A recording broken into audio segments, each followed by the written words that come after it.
സുരേട്ടാ അവര് വള്ളമേ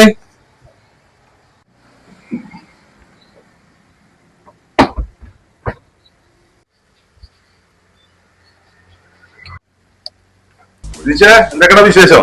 ഞാൻ വെള്ളം കുടിക്കാൻ വന്നാണേ. നല്ല വിശേഷം. എന്താ പരിപാടി? ഞാനിപ്പോ ഒരാഴ്ച ഗൾഫ് വന്നു. ഗൾഫിന്റെ പരിപാടി? ഞാനവിടെ അറബീന്റെ ഒപ്പം പല ബിസിനസ്സും കാര്യങ്ങളായിട്ട് അവിടെ നടക്കും. അത് ശരി, കുഴപ്പമൊന്നുമില്ല. അങ്ങനെ പോണു. വെള്ളം കുടിക്കാൻ വന്നാ? വെള്ളം കുടിക്കാണോ? വേണ്ട. സുരേട്ടാ പറ്റാണേ? ഞാൻ കൊടുത്തു പോയിക്കോ. ഇല്ല, ഞാൻ കൊടുത്തോളേ. ആയിക്കോട്ടെ.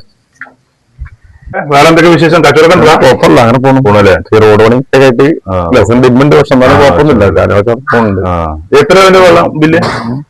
2500. 2500? അപ്പൊ എന്ത് വെള്ളത്തിന് ഇത്ര? അല്ല, വീട്ടിലേക്ക് സാധനം ഏറ്റിട്ടുണ്ട്. വീട്ടിൽ സാധനം വാങ്ങിയോ? ആ ചെങ്ങായി വെറുതെ ബന്ധം പുതുക്കുക. ഞമ്മക്കൊരു പണിയൊന്നല്ലോ, വേണ്ടിയതിലെ മേന. സുരേന്ദ്ര എന്ത് ചെയ്യാ? ഈ തരാറുണ്ടല്ലോ സാധനം കൊണ്ട് പോയത്. 25 തരണ്ട്.